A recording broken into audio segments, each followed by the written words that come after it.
ایک مرتبہ ایک درزی کے پاس ایک آدمی آیا۔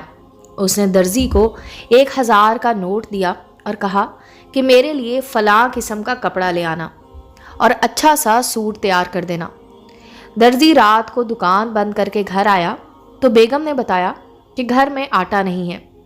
درزی اسی وقت دکان اسی 1000 روپے کے نوٹ سے آٹا اور کچھ اور ضروریات کی اشیاء خرید لایا۔ اب جس دکان سے درزی نے سامان خریدا تھا اسی دکاندار کے پاس ایک گاہک آیا جس نے 4000 کا سامان خریدا اور دکاندار کو 5000 کا نوٹ دیا، جس کے بدلے کے طور پر وہی 1000 کا نوٹ گاہک کے پاس آیا۔ وہ واپس گھر آیا تو اس کی بیگم نے بتایا کہ بچے کے اسکول کی فیس دینی ہے۔ اس نے بیگم کو اگلے دن فیس کی ادائیگی کا عندیہ دیا۔ ادھر درزی پورا بازار گھوما لیکن مطلوبہ کپڑا نہ مل سکا۔ چاروں ناچار خالی ہاتھ واپس آ گیا۔ صبح ہوئی، اسکول کھلا تو باپ نے اسی 1000 کے نوٹ سے بچے کی فیس ادا کی۔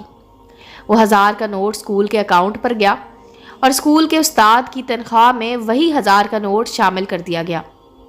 استاد شام کو اسی درزی کے پاس گیا اور اپنا سلا ہوا سوٹ جس کو وہ 10 دن پہلے آرڈر دے گیا تھا لے کر معاوضے میں وہی 1000 کا نوٹ دے آیا۔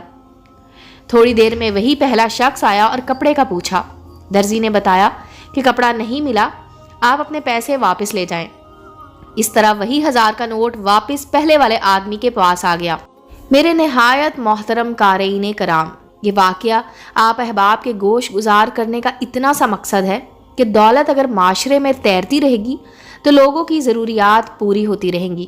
جہاں دولت کسی تجوری میں رکھ دی گئی وہیں نہ جانے کتنے لوگ اس سے فائدہ اٹھانے سے محروم ہو جائیں گے۔ قرآن کریم میں بھی دولت کو جمع کر کے رکھنے والے پر سخت وعید آئی ہے۔ میں یہ نہیں کہتی کہ دولت مند ہونا غلط ہے، لیکن یقین جانیے کہ دولت پر قبضہ کر لینا غلط ہے۔ میرے پیارے نبی حضرت محمد صلی اللہ علیہ وسلم کے حوالے سے احادیث میں آتا ہے کہ آپ صلی اللہ علیہ وسلم تب تک نہ سوتے تھے جب تک آخری دینار بھی صدقہ نہ کر دیتے۔ امید ہے دوستو سٹوری اچھی لگی ہوگی۔ چینل کو لائک اور سبسکرائب کریں اور بیل آئیکن کا بٹن دبانا مت بھولیں تاکہ ہر نئے آنے والی سٹوری کا نوٹیفیکیشن آپ کو مل سکے۔ ملتے ہیں اگلی سٹوری کے ساتھ۔